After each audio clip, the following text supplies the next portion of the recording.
I am Olivia Burke, a 32-year-old woman living in Charlotte. I never thought a simple phone call could shatter my entire life, but that is exactly what happened on a Tuesday afternoon. I was driving up the mountain to check on my grandparents' old house in Asheville. They had both passed away a year ago, and I was handling the renovations. Then my phone rang. It was Tom, my contractor. I expected him to ask about paint colors or floorboards. Instead, his voice was shaking. He sounded terrified. "Miss Burke," he said, "you need to get up here, and you need to bring your family. We found something behind a false wall in the loft." My heart stopped. Grandma had always kept that loft locked tight. She told us never to go up there. Tom told me they found a hidden digital safe. And the most chilling part, it didn't have a brand name on it. It had my sister Amara's name engraved right on the metal top. I stared at the road, unable to breathe. I knew right then that this wasn't a treasure. It was a bomb. And it was about to blow my family apart. But before I tell you how everything flipped, like and subscribe, drop a comment. Where are you watching from? I am Olivia Burke, a 32-year-old. I stood on the porch of the old A-frame house, my heart hammering against my ribs like a trapped bird.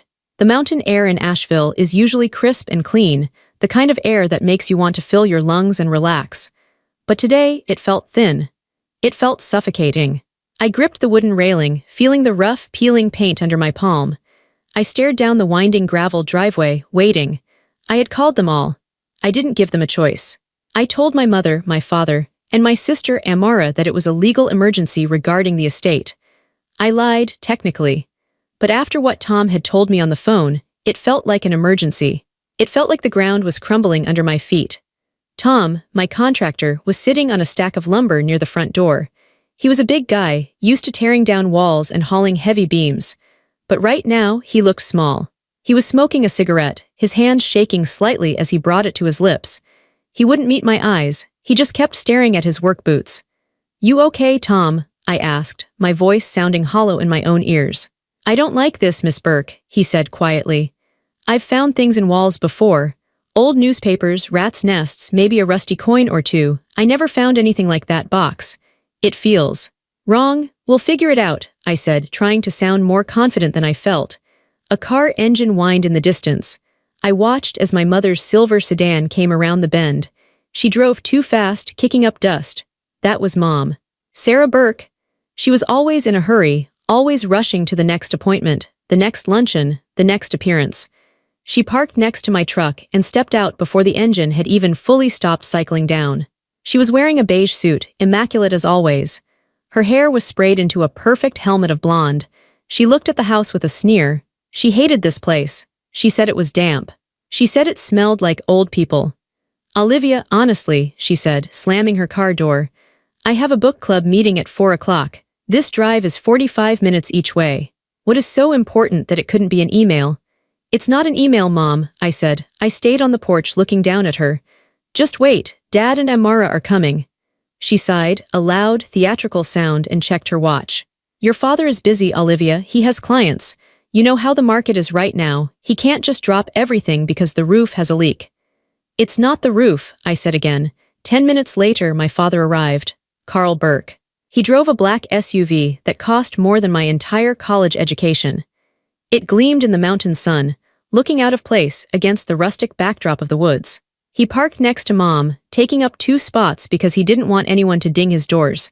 He stepped out, adjusting his sunglasses. He was wearing his weekend casual look, a polo shirt tucked into expensive khakis, a leather belt that matched his loafers. He looked like the picture of success. He looked like the man everyone trusted with their retirement funds. "Livy," he called out, using the childhood nickname I had asked him to stop using 10 years ago. "This better be good. I moved a meeting with the Davidsons for this. They have a portfolio worth $3 million, so this conversation is costing me money every minute I'm standing here." "Hello, Dad," I said. I didn't smile, I couldn't. Finally, Amara arrived. My little sister. Her car was a 10-year-old Honda with a dent in the rear bumper and a muffler that rattled like a comb filled with rocks. She parked tentatively at the edge of the driveway, as if she was afraid to take up space. When she got out, my heart broke a little. She looked exhausted.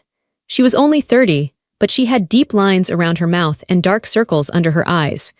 She was wearing an oversized gray sweater that had seen better days and jeans that were fraying at the hem. She looked small, defeated. Life had been brutal to Amara. While I had a steady job, a condo, and a savings account, Amara seemed to be cursed. She worked 2 jobs, waitressing and data entry, but she was always broke. She had bad credit. She had debt collectors calling her. She had an ex-husband who had dragged her through the mud. "Hey," she said softly, hugging herself against the mountain chill. "Is everything okay? You sounded scary on the phone." "Come inside," I said. "All of you." We walked into the house. The main floor was empty, stripped down for the renovation. The air smelled of sawdust, varnish, and the musty, sweet scent of the old pine logs. It was a smell that usually brought back happy memories of summer vacations. Today, it just smelled like secrets. "Tom," I called out. "Up here," Tom's voice drifted down from the loft. My mother stopped at the foot of the stairs. She looked up, her nose wrinkling. "The loft?" she asked. "Olivia, nobody goes in the loft. Grandma kept it locked for 20 years, it's just full of insulation and spiders." I remembered that. Growing up, the loft was the forbidden zone.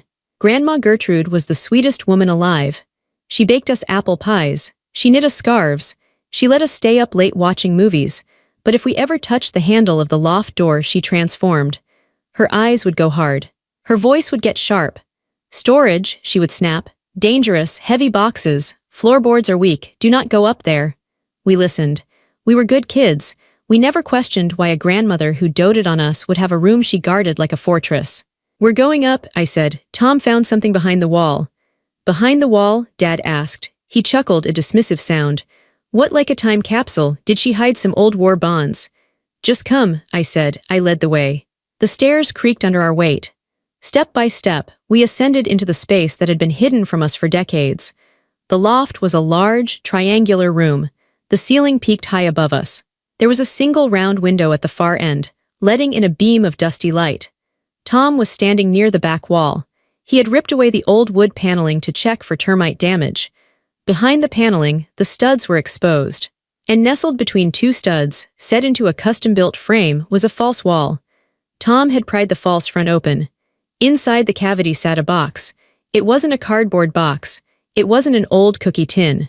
It was a matte black, heavy-duty digital safe. It looked modern. It looked expensive. It looked like something you would find in a bank, not in the attic of an elderly woman who collected ceramic cats. "What is that?" Mom asked. Her voice dropped to a whisper. The atmosphere in the room changed instantly. The casual annoyance was gone, replaced by a thick, heavy tension. "Tom found it an hour ago," I said. "Look closer." Dad stepped forward. He squinted at the box. He reached out a hand to touch it, but stopped inches away, as if he sensed the heat coming off it. "It's a biometric safe," he muttered. "Keypad entry, high security. Why on earth would Mother have this?" "Look at the top, Dad," I said. "Read the engraving." The light from the window hit the top of the metal box. The engraving was professional. It was etched deep into the steel, filled with silver paint so it would stand out against the black. "Amara," my sister let out a sharp gasp. She put her hand over her mouth. Her eyes went wide, darting from the box to me, then to Dad. "Me," she whispered. "Why? Why is my name on a safe in Grandma's attic?" "There's a date," I said, pointing. Under her name there were 2 dates. 2014, 2024, 2014, Amara said, her voice shaking. That's 10 years ago. That's the year I dropped out of grad school. That's the year everything started going wrong." "This is ridiculous," Dad said suddenly. His voice was too loud in the small space. He straightened up, adjusting his cuffs. "It's probably just sentimental. Maybe she started a savings bond for you, Amara, and wanted to surprise you. You know how she got at the end." Her mind was wandering. "She probably hid it and forgot the code." "She didn't forget," I said. I looked at my father. I looked at his perfect clothes and his confident jawline. "She built a false wall, Dad. She hid this behind paneling. You don't build a false wall for a savings bond. You build a false wall to hide something you never want found." "Well, let's just open it," Mom said nervously. She was twisting her wedding ring on her finger. "We can pry it open with a crowbar. Tom has tools, right?" "It's reinforced steel, Mrs. Burke," Tom said from the corner. "And it's bolted to the frame from the inside. If you try to pry it, you'll damage whatever is inside. And these digital ones, some of them have a failsafe. If you force them, they lock down permanently." The room fell silent. We stood there in a semicircle. Mom, Dad, Amara, and me. I looked at the box. It felt like it was humming. It felt like it was alive. Grandma didn't want this found while she was alive, I said slowly. But she wanted us to find it now. That's why she hired Tom. She put it in her will that the renovations had to start this year. She knew the paneling would come down. This is morbid, Dad snapped. I'm not standing here playing detective games with a dead woman's junk. I have to get back to the office. He turned to leave. No, I said. My voice was sharp. You aren't going anywhere. Excuse me, Dad looked at me, his eyes narrowing. He wasn't used to being told what to do, especially not by his daughters. It has Amara's name on it, I said. This is about family. We are opening it. Now, I stepped up to the keypad. The numbers glowed with a faint, ghostly green light. I stood directly in front of the black box. The keypad had numbers 0 through 9. It was simple, but the possibilities were endless. Does anyone know the code? I asked. How would we know the code? Mom snapped. She was pacing back and forth in the small space, her heels clicking on the plywood subfloor. She never told us she had a safe. She never told us anything. Think, I said. Grandma was sentimental. She wouldn't use a random number. She would use something that meant something to her. Try my birthday, Amara whispered. She was standing close to me now, drawn to the box like a moth to a flame. She looked terrified, but she couldn't look away. Okay, I said. June 12th, I reached out. My finger felt heavy. I pressed the buttons. 0612, the lock beeped. A harsh electronic tone. A small red light flashed once. Wrong, I said. Try Grandma's birthday, Mom said. March 15th. I typed it in. 0315, beep, red light. One more try, Tom warned from the corner. A lot of these lock out after 3 tries for an hour or worse. My hands were sweating. I wiped them on my jeans. Let me do it, Dad said, pushing forward. He used his shoulder to nudge me aside. You're going to mess it up. I know how she thought. She probably used the address of the first house we lived in. 402 Maple Street. He reached for the keypad. Stop, I yelled. I grabbed his wrist. He spun around, his face flushing red. Don't you grab me, Olivia. Don't you touch that keypad, I shot back. You don't know her. You think you do, but you don't. You stopped visiting her 5 years ago, Dad. You only came up here when you needed her to sign paperwork for the trust. He glared at me, but he pulled his hand back. Fine. You want to lock it forever. Go ahead, be my guest. I closed my eyes. I tried to block out the sound of Mom's pacing and Dad's heavy breathing. I tried to picture Grandma. I saw her in her kitchen. I saw her kneading dough. I saw her looking at the photo album she kept on the coffee table. It was the album of her wedding. She always said her life didn't really begin until she met Grandpa. She said he saved her. She said their anniversary was the only day that mattered. June 4th, 1965. I know what it is, I said softly. What? Amara asked. Her wedding anniversary, I said. It has to be. I took a deep breath. I stared at the green numbers. This was it, the final try. I pressed the buttons slowly, deliberately. 060465, I held my breath. Click. The sound was loud in the quiet loft.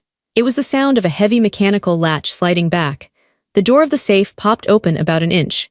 You got it, Amara breathed. I hooked my finger around the edge of the door and pulled. The hinges were smooth and silent. The door swung open. We all leaned in, our heads bumping together. The safe was mostly empty. There were no stacks of cash, no gold bars, no velvet bags of jewelry. Lying in the center of the metal floor was a single, thick manila envelope. It looked innocent. It looked like ordinary mail. But the way it sat there, isolated and protected by steel and codes, made it look dangerous. I reached in. My hand was trembling. I pulled the envelope out. It was heavy. It felt like it contained about 20 or 30 sheets of paper. On the front, written in Grandma's shaky handwriting, the writing she had in her final months when the cancer was making her weak, were 2 words. For Olivia, for you? Mom asked, sounding offended. Why is it for you? Amara's name is on the box, but the letter is for you. I don't know, I said. I turned the envelope over. It was sealed with tape. I ripped the tape. The sound was like a tear in the fabric of the room. I reached inside and pulled out a stack of papers. On top was a handwritten letter on her favorite floral stationery. Read it, Dad said. His voice was tight. He was watching the papers with a hawk-like intensity. Read it out loud. Okay, I said. Everyone be quiet. I cleared my throat. I focused on the words, trying to keep my voice steady. My dearest Olivia, I read. If you are reading this, I am gone. And I am sorry. I am so sorry that I was too weak and too sick to fix this while I was still breathing. I have left this burden to you because you are the strong one. You are the only one who can stand up to him. I paused. I felt a chill run down my spine. Him, I continued reading. For the last 10 years, I have lived with a terrible secret. I have suspected and then confirmed that my son, your father, Carl, has been stealing. That is a lie, Dad shouted. He lunged forward. Give me that. I stepped back quickly, holding the letter to my chest. Stay back, Dad. I mean it. Amara stepped in front of me, blocking him. She was small, but she looked fierce. Let her read, Dad. Dad stopped. He was breathing hard, his face a mask of fury. She was on morphine, Olivia. She didn't know what she was writing. Let me finish, I yelled. I looked back at the letter. He is a financial advisor, Grandma wrote. People trust him, but I started noticing things years ago. I saw mail at my house for accounts I never opened. I saw statements for transfers I never authorized. When I asked him, he told me I was confused. He told me I was forgetting things. But I wasn't forgetting. I started keeping the mail. I started hiding it, and what I found broke my heart. Carl wasn't just stealing from his clients. He was stealing from the family. And to cover his tracks, he needed a scapegoat. He needed someone disposable. I felt sick. The bile rose in my throat. I looked at Amara. She was pale, her eyes wide with dread. He used Amara, I read. The words tasted like ash in my mouth. He opened accounts in Amara's name. He used her social security number. He forged her signature. He routed stolen money through shell companies that he registered to her. He destroyed her credit rating on purpose, Olivia. He kept her poor and desperate so that she wouldn't have the resources to fight back. He made sure she looked unstable so that if the police ever came, he could point the finger at his troubled daughter. No, Amara whispered. She grabbed the edge of a wooden stud to steady herself. No, that can't be real. I have proof, the letter went on. Inside this envelope are copies of the documents I could steal from his briefcase when he visited. But the real evidence is in the cloud. I hired a private investigator 3 months before I died. He helped me upload everything. I pulled another piece of paper from the envelope. It was a small index card. On it was a website URL, a username, and a long, complicated password. I looked up at my father. He wasn't shouting anymore. He was standing very still. His face had gone completely white. He looked like a statue. You did this, I said. My voice was barely a whisper, but in the silence of the loft, it sounded like a scream. You did this to her. It's a misunderstanding, Dad said. His voice was calm, eerily calm. It was his business voice. Complex tax structures, estate planning, minimizing liability. Mom didn't understand high finance. She misinterpreted data points. She said you forged her signature, I said. She said you ruined Amara's credit on purpose. Amara has always been irresponsible, Dad snapped, pointing a finger at my sister. Look at her. She can't hold a job. She's a mess. I tried to help her. You didn't help me, Amara said. Her voice was shaking, but she walked toward him. You handled my finances when I was 20. You told me to sign those papers. You said it was for a trust fund. You said it was to protect my future. She stopped inches from him. You stole my future, she said. My loans were denied. My car was repossessed. I couldn't get an apartment. I thought I was cursed, Dad. I thought I was stupid. But it was you. It was you the whole time. I did what I had to do for this family, Dad yelled. Do you know how much it costs to maintain our lifestyle, to pay for your mother's clubs, for your college, Olivia? I made sacrifices. You sacrificed me, Amara said. Tears were finally spilling over her cheeks. You fed me to the wolves so you could keep your country club membership. Mom was standing in the corner. She looked like she was in shock. She looked from Dad to Amara. Carl, she said weakly, is it true? Did you use Amara's name? Sarah, shut up, Dad hissed at her. We are leaving. This is nonsense. We are going to court to get this will sealed. Olivia, give me that envelope. No, I said, I'm keeping this, and I'm logging into that cloud account. If you do that, Dad said, his voice dropping to a menacing growl, you will destroy this family. You will ruin everything I built. Think about your mother. Think about your inheritance. I looked at the black box. I looked at the name Amara engraved on it. I looked at my sister, broken and crying in her oversized sweater. You already destroyed this family, Dad, I said. We're just digging through the wreckage. I turned to Tom. Tom, escort him off the property. If he doesn't leave, call the sheriff. With pleasure, Tom said, stepping forward, his chest puffed out. Dad glared at us one last time. He looked like a cornered animal. Then he spun around and stormed down the stairs. We heard the front door slam so hard the whole house shook. I didn't stay at the A-frame. The air there felt poisoned. I told Amara to go to my house in Charlotte.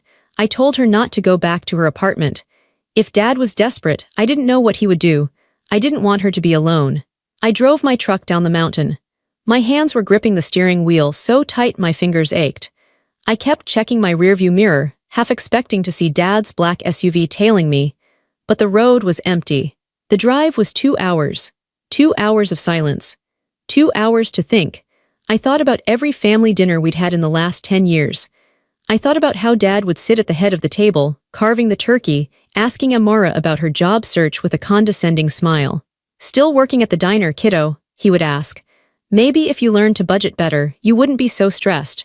He would lecture her about financial responsibility. He would give her books on how to succeed. And all the while, he was using her name to launder millions of dollars. He was the reason she was failing, and he sat there and mocked her for it. It was a level of cruelty I couldn't wrap my head around. It was evil. When I finally got to my house, I locked the door. I bolted it. I closed all the blinds. Amara was sitting on my couch, wrapped in a blanket, staring at the wall. She looked catatonic. "I'm going to check the files," I told her gently. "You don't have to watch if you don't want to." "I want to know," she said. Her voice was flat. "I need to know exactly what he did." I sat at my dining table and opened my laptop. I typed in the URL from Grandma's index card. The screen was stark white with a simple login box. Username: Gertrude B. Truth. Password: My girls deserve better. 1965. My heart clenched at the password. Even in her digital afterlife, Grandma was trying to protect us. I hit enter. The screen loaded. A folder appeared. It was titled simply, The Evidence. I clicked it. The list of files was endless. There were hundreds of documents. PDFs, audio files, image scans. It was organized by year. 2014, 2015, 2016, all the way to 2024. I opened the folder marked 2018. I chose a file at random. It was a bank transfer authorization. It showed a transfer of $75,000 from the account of a Mrs. Lois Cole to a company called Blue Ridge Consultations. I scrolled down to the signature line. There, in black ink, was a signature. Amara Burke, CEO. "Amara," I said, "look at this." She leaned over my shoulder. She gasped. That looks like my signature, but it's not. Look at the B." I looped my B at the bottom. "This one is looped at the top." "He practiced," I said. "He got it close enough to pass a casual inspection by a bank teller who didn't care." I opened another file. This one was a tax return for Blue Ridge Consultations. It listed the company's address as a P.O. box in a town 3 hours away. It listed the sole officer as Amara Burke. And it listed the company's income as $450,000. "He made almost $500,000 that year through this shell company," I said. "Amara, where were you working in 2018? "I was working at the bookstore," she said. "I was making $11 an hour. I couldn't afford to fix the heater in my car. I drove all winter with no heat." I felt a hot tear slide down my cheek. He was raking in $500,000 using her name, and he let her freeze in her car. "There's audio," I said. I saw a folder marked recordings. I clicked on a file labeled Dad Kitchen Argument NOV 2023. I turned up the volume. Grandma's voice filled the room. She sounded breathless, likely from the cancer, but her tone was sharp. "Carl, I found the statement. You can't lie to me. Who is Mrs. Whitaker? Why is her money in an account with Amara's social security number?" Then, Dad's voice. He sounded annoyed, like he was dealing with a petulant child. "Mom, drop it. You don't understand how these things work. It's temporary. I'm moving assets to protect them from tax liability." "You're stealing," Grandma's voice rose. "And you're framing your daughter. Does Amara know? Does she know she's the owner of this account?" There was a pause. A silence that lasted for 10 seconds. Then Dad spoke. His voice was cold, deadly. "If you tell her, Mom, if you breathe a word of this to anyone, I will stop paying for your treatments. I will pull the plug on your home care.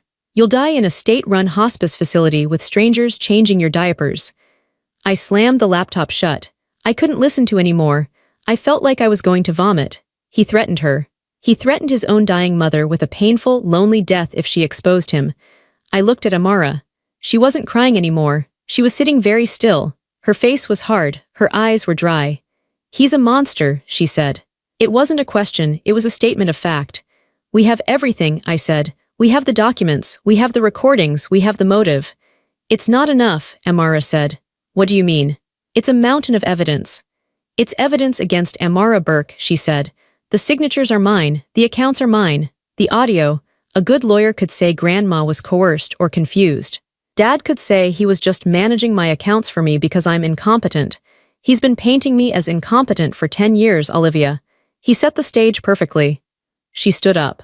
She walked to the window and looked out at the street. "If we go to the police now, there's a 50/50 chance I get arrested too. Accessory to fraud, money laundering, I could go to prison." "I won't let that happen," I said fiercely. "You can't stop it," she said. "Unless," she turned back to me, her eyes were dark. "Unless we get him to confess," she said, "to us, on tape today." "How? We trap him," she said. "We use his greed against him." The next morning, the sun came up, but the world felt darker than before. We had barely slept. We spent the night going through every file, building a timeline of the theft. It was over $5 million. $5 million stolen from retirees, widows, and vulnerable people. All funneled through Amara's name. We needed a plan. "We need to meet someone first," I said. "Mrs. Whittaker, she was mentioned in the files the most. She lives here in Charlotte, I looked her up." "Why?" Amara asked. She was drinking black coffee, her hands steady now. The shock had burned away, leaving only a cold, hard anger. "Because I need to know he's guilty," I said. "I know the files say it, but I need to look a victim in the eye. I need to know that you never met her." We drove to Mrs. Whittaker's house. It was a small brick bungalow in a quiet neighborhood. The garden was overgrown. The paint was peeling. This was the home of a woman who had lost her savings. I knocked on the door. A frail woman opened it. She had white hair and kind eyes, but she looked worried. "Mrs. Whittaker?" I asked. "I'm Olivia Burke. This is my sister, Amara." Her face changed when she heard the name Burke. She recoiled, gripping the doorframe. "Burke," she said. "Are you related to Carl, the man who manages my money?" "We're his daughters," I said. "We're here to help you. Can we come in?" She hesitated, then nodded. We sat in her living room. It was filled with ceramic figurines and photos of grandchildren. "Mrs. Whittaker," I asked gently, "has my father? Has he been good to you?" She looked down at her hands. "He's very charming. He tells me not to worry, but my statements never come anymore. He says he switched them to digital to save trees. But when I ask for money for my grandson's tuition, he says the market is down. He says the funds are locked." I looked at Amara. She nodded. "Mrs. Whittaker," I said, "have you ever met my sister?" "Amara?" The old woman looked at Amara. She squinted. "No, I've never seen this young lady before in my life." "Did you ever authorize her to manage your account?" I asked. "Did you ever sign a paper giving Amara Burke power of attorney?" "Heavens no," Mrs. Whittaker said. "Why would I do that? I don't know her." I pulled out a file from my bag. It was a copy of a power of attorney document, signed by Evelyn Whittaker, granting full control to Amara Burke. "Is this your signature?" I asked. She put on her glasses. She looked at it for a long time. Then she looked up, tears filling her eyes. "No," she whispered, "that's not my writing, I never signed that." "Thank you," I said, "that's all we needed." We left the house. We sat in my truck in silence for a moment. "He's stealing from her right now," Amara said. "She can't pay for her grandson's college because he stole it." "We're going to end this," I said, "tonight." "How?" "We call him," I said. "We tell him we want a deal." "A deal?" "We tell him we found the hard drive. We tell him we know everything. And we tell him that for $2 million, we'll give him the drive and keep our mouths shut." Amara looked at me, shocked. "You want to blackmail him?" "No," I said. "I want to record him agreeing to it. If he agrees to buy our silence, he's admitting the guilt. He's admitting he knows the evidence is real. It's the final nail in the coffin." "He'll come after us," Amara said. "He's dangerous, Olivia. You heard the tape. He threatened Grandma." "Let him come," I said. "We'll be ready." We drove back to my place. I set up the living room. I put my phone hidden behind a picture frame, recording video. I put a second voice recorder under the sofa cushions. Then I dialed his number. "Hello," he answered on the first ring. He sounded tense. "Dad," I said. "We need to talk." "I have nothing to say to you ungrateful girls," he spat. "We looked at the files, Dad," I said. "All of them, the shell companies, the forged signatures, Mrs. Whittaker." Silence on the line. "What do you want?" His voice was lower now, cautious. We want money, I said. You used Amara's name to make millions. She deserves her cut. She's broke, Dad. She wants a fresh start. You're trying to extortion me. He sounded almost impressed. Call it a settlement, I said. Bring $2 million. Cash or wire transfer. Tonight, my house. If you do, we give you the flash drive. We destroy the cloud password. You never hear from us again. And if I don't, then I email the files to the FBI tomorrow morning. He paused. I could hear him breathing. I could practically hear the gears turning in his head. He was calculating. He was weighing the cost. $2 million was cheaper than prison. I'll be there at 8 p.m., he said. He hung up. I looked at Amara. She was shaking, but her jaw was set. He's coming, I said. Good, she said. She stared at the empty chair where he would sit. I want to look him in the eye when he falls. After the call with my father, the adrenaline started to fade. In its place, a cold, hard fear settled into my stomach. I looked at Amara. She was sitting on my couch, staring at the phone like it was a snake that might bite her. He's coming, she whispered. He's really coming. We have to be ready, I said. But Amara, I've been thinking. If we just record him on my phone, is that enough? We aren't lawyers. What if the audio isn't clear? What if he claims we edited it? He has expensive lawyers. He could twist this around. Amara looked at me, panic rising in her eyes. You said the plan would work. It will work, I said. But we need backup. We need someone who knows exactly how to nail him. We need a witness who isn't us. I remembered a name from the files we found in the cloud. Lois Cole. She was Grandma's oldest friend and a former colleague. There was a note in Grandma's handwriting next to her name. Lois knows. She's the only one I trust. We need to see Lois Cole, I said. Right now. Before tonight. We drove to Lois's house. It was a small, neat cottage on the other side of town. Lois was 75, a sharp woman with steel-gray hair and eyes that didn't miss a thing. When she opened the door and saw us, she didn't look surprised. She looked relieved. Come in, girls, she said. I've been wondering when you would find the box. We sat in her living room. It smelled of lavender and old paper. I told her everything. I told her about the safe, the letter, the forged documents, and the trap we had just set for our father. Lois listened, nodding slowly. When I finished, she let out a long sigh. Your grandmother was a brave woman, Lois said. But she was terrified. She came to me 2 years ago. She showed me the papers. She saw the transfers. Why didn't she go to the police then? Amara asked. Why did she let him keep doing it? Lois leaned forward and took Amara's hand. Because of you, honey. She sat right there in that chair and cried. She said, Lois, if I turn him in, he has the paperwork set up to frame Amara. He will destroy her to save himself. She spent her last years trying to gather enough proof to exonerate you before she pulled the trigger. But the cancer, it moved faster than she expected. Amara started to cry silently. Grandma had died protecting her. But here is the problem, Lois said, her voice turning serious. You two are playing a dangerous game, blackmailing him for a confession. If you mess this up, he walks. Or worse, he hurts you. You need professional help. We can't go to the regular police, I said. They might arrest Amara. I know, Lois said. That's why I have a contact, a specific contact. When your grandmother was digging, we reached out to a man named Agent Reyes. He works for the FBI. He specializes in elder financial exploitation. We never officially brought him in because Gertrude died, but he knows the background. Lois picked up her landline phone. She dialed a number from a small address book. Agent Reyes, she said. It's Lois Cole. Gertrude's granddaughters are here. They found the box. And they have a meeting with Carl tonight. You need to get over here. An hour later, a man in a gray suit sat in Lois's living room. Agent Reyes was not like the cops on TV. He was quiet, calm, and very intense. He didn't yell. He just looked at the evidence I had on my laptop.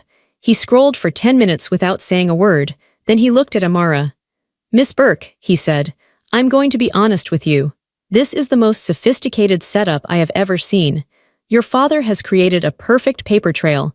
If we went to a judge right now with just these documents, you would be the primary suspect. Amara went white. So I'm going to jail? No, Reyes said. Not if we get him to admit that he created the trail. We need intent. We need him to say out loud that he is the one pulling the strings. We called him, I said. He's coming to my house at 8 p.m. to pay us off. Reyes shook his head. No, that's uncontrolled. It's in a residential neighborhood. If things go wrong, civilians could get hurt, and a payment isn't enough. A good lawyer could argue he was just paying his daughters a gift to stop family drama. We need a specific confession. We need him to admit to the fraud. So what do we do? I asked. Change the venue, Reyes said. Move the meeting, make it somewhere isolated, somewhere he feels comfortable, somewhere he feels like the king. The A-frame, I said. Grandma's house, it's empty, it's on the mountain. Perfect, Reyes said. Call him back. Tell him you need time to get the drive. Tell him to meet you at the A-frame tomorrow morning. That gives us time to wire the house. My heart was pounding. This was real. We weren't just sisters fighting a bad dad anymore. We were part of a federal operation. I picked up my phone. I dialed Dad. Change of plans, I said when he answered. Don't play games with me, Olivia, he growled. No games, I said, but the files are at the mountain house. In the safe, we can't get them until tomorrow morning. Meet us there at 10 a.m., it's more private anyway. He hesitated. Fine, 10 a.m., don't be late. I hung up. Reyes looked at us. Okay, he said. Tonight we work. Tomorrow we catch him. The night before the meeting was the longest night of my life. I couldn't sleep. I lay in bed staring at the ceiling, playing out every possible scenario in my head. What if he saw the cameras? What if he brought a gun? What if he just denied everything? Amara slept in my guest room, but I heard her pacing the floor until 3 a.m. We were both terrified. We were about to betray our father. Even though he was a monster, the bond of blood is a hard thing to break. It felt unnatural. But then I would think about Mrs. Whittaker, unable to pay for her grandson's college, and my resolve would harden like steel. At 6 a.m., we met Agent Reyes and his team at the bottom of the mountain. They were driving unmarked vans. They looked like a landscaping crew. We drove up to the A-frame house. The morning mist was still clinging to the trees. The house looked peaceful, sitting there in the woods. It was hard to believe it was about to become a crime scene. Okay, Reyes said. Listen carefully. North Carolina is a one-party consent state. That means as long as you, the participants in the conversation, consent to the recording, it is legal. You are the consenters, we are just the listeners. He handed me a small device. Put this in your pocket. It's a backup audio recorder. But don't worry about it too much. We are going to put cameras and microphones in the living room. I watched as the agents worked. They were fast and silent. They placed a tiny microphone inside the vase on the mantelpiece. They hid a camera behind the books on the shelf. They put another microphone under the coffee table. Where will you be? I asked. We will be in the van, parked down the logging road about a half-mile away, Reyes said. We will be listening live. If he gets violent, we come in. If he confesses, we come in. If he tries to leave with the evidence, we come in. What do we have to do? Amara asked. Her voice was shaking, but she stood tall. You have to get him to talk, Reyes said. Don't just let him hand you a check. Make him explain why he did it. Play dumb. Ask questions. Say things like, but Dad, why did you use my name? Or how did you sign the papers? Make him brag. Narcissists love to brag. By 9:30 a.m., the agents were gone. The house was silent. Amara and I sat on the old plaid couch in the living room, the same couch we used to build forts on when we were kids. Are you ready? I asked her. No, she said, but I'm going to do it. I have the laptop, I said. I'm going to play Grandma's audio files first. That will make him angry. Anger makes him sloppy. We heard the crunch of gravel outside. A car door slammed. I looked out the window. The black SUV was there. Dad was walking up the path. He wasn't alone. My stomach dropped. Mom is with him, I said. What? Amara ran to the window. Why did he bring Mom? Human shield, I said. Or maybe he thinks she can guilt us into backing down. Does this change anything? Amara asked.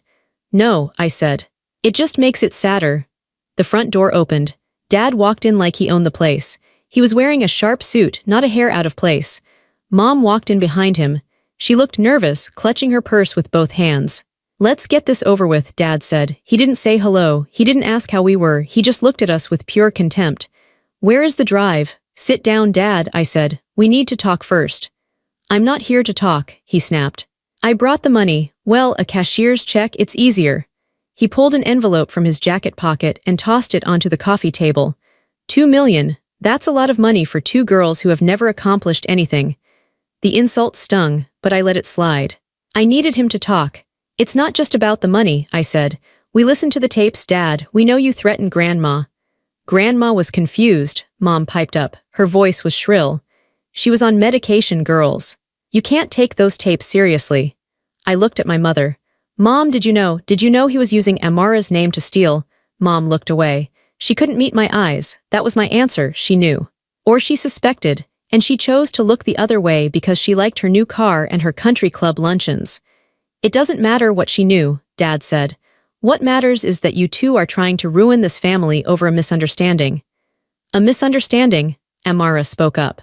Her voice was quiet but steady. You forged my signature, Dad. You opened shell companies. You ruined my credit. I couldn't get a loan for 5 years. I lived in poverty because of you. Dad laughed. It was a cold, ugly sound. You lived in poverty because you have no ambition, Amara, he said. I was doing you a favor. I was building a nest egg. You should be thanking me. Thanking you for framing me, Amara asked. For giving you a purpose, Dad shouted.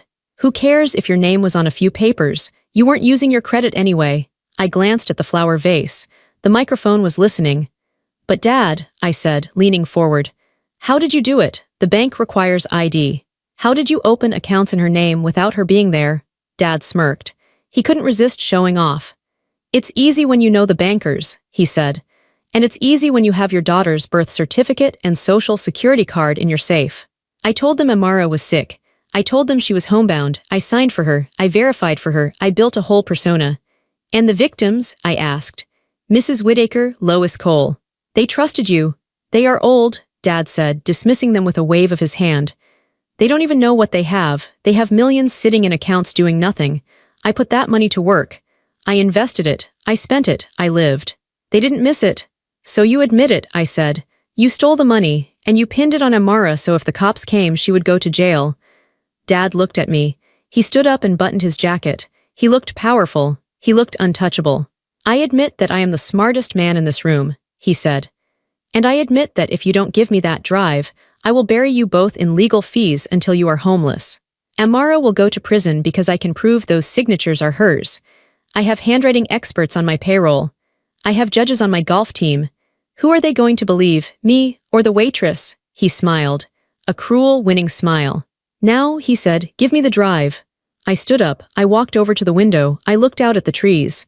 I can't do that, Dad, I said. What? His face darkened. I can't give you the drive, I said. Because the FBI is listening to this conversation. For a second, there was total silence. Dad looked at me like I was speaking a foreign language. He blinked. What did you say? He asked. I said the FBI is listening, I repeated. Right now. Dad's face turned a color I had never seen before. It went purple, then gray. He looked around the room wildly. You're lying, he hissed. You're a liar, you wouldn't dare. She's not lying, Carl, Mom whispered. She was looking out the window. Oh my God, Carl, look. Dad spun around to the window. 2 black vans were tearing up the driveway. Gravel was flying. Men in tactical vests were jumping out before the vans even stopped moving. No, Dad said. No, no, no. He backed away from the window. He looked at us.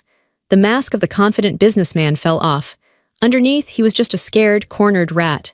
You little witch, he screamed at me. He lunged across the coffee table. You set me up. FBI, open UP. The voice boomed from the front porch. The door didn't even have time to open.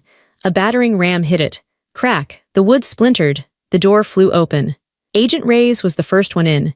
He had his gun drawn, pointed at the floor. Carl Burke, he shouted. Hands where I can see them. Now, 6 agents flooded the room. The tiny A-frame felt suddenly very crowded. Dad froze. He looked at the agents, then at the check on the table, then at us. This is a mistake, he yelled. These are my daughters. We are having a family dispute. Hands behind your back, Reyes barked. He grabbed Dad's arm and spun him around. I watched as my father, the man who had terrified us for years, the man who controlled every penny and every emotion in our house, was slammed against the wall. The handcuffs clicked. Click, click. It was the most beautiful sound I had ever heard. You have the right to remain silent, Reyes recited.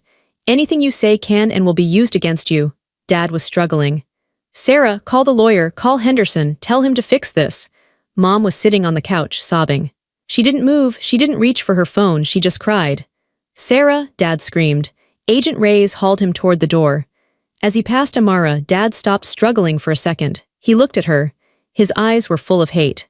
You're nothing, he spat at her. You're ungrateful trash. Amara stood up. She looked him right in the eye. She didn't flinch. I'm the witness, she said calmly. And I'm the victim. And I'm the one who just took you down. Dad was dragged out the door. We heard him shouting all the way to the van. Then, the heavy door of the van slammed shut, cutting off his voice. The silence that followed was heavy. Agent Reyes walked back in. He holstered his gun. He looked at the cashier's check on the table. $2 million, he said. Attempted bribery. That's another 10 years right there. Good work, ladies. He picked up the check and put it in an evidence bag. Is it over? Amara asked. Her legs gave out and she sat down hard on the couch. The hard part is over, Reyes said. Now comes the paperwork. But we have him. We have the confession on tape. We have the files. We have the bribery check. He's not wriggling out of this. I looked at Mom. She was still crying, her face buried in her hands. Mom, I said. She looked up. Her mascara was running down her face. She looked old. How could you? She sobbed. He's your father. You destroyed our lives. I felt a flash of anger, but then just pity. He destroyed our lives, Mom, I said. He stole from old people. He stole from his own mother. He framed your daughter and you let him. I didn't know it was that bad, she stammered. I thought he was just borrowing. You knew, Amara said softly. You just didn't want to lose the house. Mom didn't answer. She just wept. I walked over to Amara and put my arm around her. We stood in the center of the room, surrounded by FBI agents and recording equipment. The house that Grandma had loved, the house where we had spent our summers, was finally clean. The secrets were out of the walls. Let's go, I said to Amara. Let's get out of here. The next few months were a blur of lawyers, courtrooms, and depositions. It was exhausting, but it was also liberating. For the first time, we weren't hiding anything. We were telling the truth, and people were believing us. Dad tried to fight it at first. He hired expensive lawyers. He tried to get the recording thrown out. He tried to claim entrapment. But the evidence was overwhelming. The cloud files Grandma saved were meticulous. The testimony from Mrs. Whittaker and Lois Cole was heartbreaking. And the video of him in the A-frame, bragging about how he tricked the banks and calling his victims old and useless, played on the news every night. The public hated him. He became the face of greed. Eventually, his lawyers told him to take a plea deal. If he went to trial, he was looking at 40 years. He pleaded guilty to wire fraud, identity theft, elder abuse, and obstruction of justice. The sentencing hearing was on a Tuesday. Amara and I sat in the front row. Mom wasn't there. She had moved to a small condo in Florida to get away from the shame. She still sent us letters saying we should forgive him, but we didn't answer them. The judge was a stern woman who didn't tolerate nonsense. She looked at Dad, who was wearing an orange jumpsuit now. He looked smaller. Without his suits and his expensive haircuts, he just looked like a tired, angry old man. Mr. Burke, the judge said, you preyed on the most vulnerable members of our society. You betrayed the trust of your clients. But worst of all, you cannibalized your own child. You sacrificed your daughter's future to feed your own greed. That is a level of moral bankruptcy that I rarely see. She shuffled her papers. I sentence you to 22 years in federal prison. No possibility of parole for at least 18 years. The gavel banged. It was the loudest, best sound I had ever heard. Dad didn't look at us as he was led away. He just stared straight ahead. He was gone. After the sentencing, Amara and I walked out of the courthouse. The sun was shining. It felt different. The air felt lighter. It's over, Amara said. She took a deep breath. He can't hurt us anymore. He's gone, I said. We went to dinner that night, just the two of us. We went to a nice restaurant, not to celebrate him going to jail, but to celebrate us surviving him. So, I said, raising my glass. What now? Amara smiled. It was a real smile. The first real smile I had seen on her face in a decade. Now, she said, I get my name back. It took a year to untangle the mess Dad had made. With the help of Agent Reyes and a team of forensic accountants, we cleared Amara's name. Every fraudulent loan, every fake credit card, every shell company, it was all expunged from her record. The banks issued formal apology letters. The credit bureaus reset her score. It was like magic. For 10 years, she had been drowning. Now she could breathe. The government seized Dad's assets. They sold his house, his cars, his investments. The money went into a restitution fund for the victims. Mrs. Whittaker got her money back. Her grandson went to college. Lois Cole got her savings back. It wasn't everything. Some of the money was gone forever, but it was enough to make things right. We sold the A-frame house. It was hard to let it go, but there were too many ghosts there. Too many bad memories of the day the FBI kicked down the door. We split the money from the sale. 50-50. Clean money, Amara said when the check cleared. Honest money. Amara used her share to go back to school. She finished her degree. She got a job at a nonprofit that helps elderly victims of fraud. She was good at it. She was passionate. She knew exactly what to look for. I stayed in Charlotte, but I visited her often. One afternoon, about 2 years after the arrest, we were sitting on the porch of Amara's new house. It was a small place, but it was hers.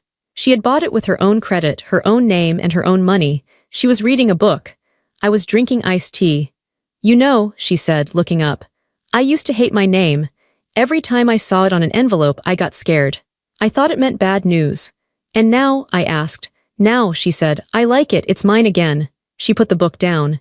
Grandma knew, she said. She knew we would be okay if we just had the truth. She saved us, I said. Even from the grave. We never visited Dad in prison. We never wrote to him. He was a chapter of our book that was finished. We tore the pages out and burned them. I looked at my sister. She looked healthy. Her eyes were bright. She was happy. We had lost our parents. Mom was distant, living in her denial in Florida. Dad was in a cell. We were orphans, in a way. But as I looked at Amara, I realized we weren't alone. We had each other. We had gone through the fire and come out the other side. We were forged in that fire. Grandma's last lesson wasn't about money. It wasn't even about justice. It was about loyalty. She taught us that blood doesn't make you family. Love makes you family. Protection makes you family. And standing there on that porch, watching the sun go down, I knew that was the only inheritance we ever really needed. Like and subscribe, drop a comment, where are you watching from?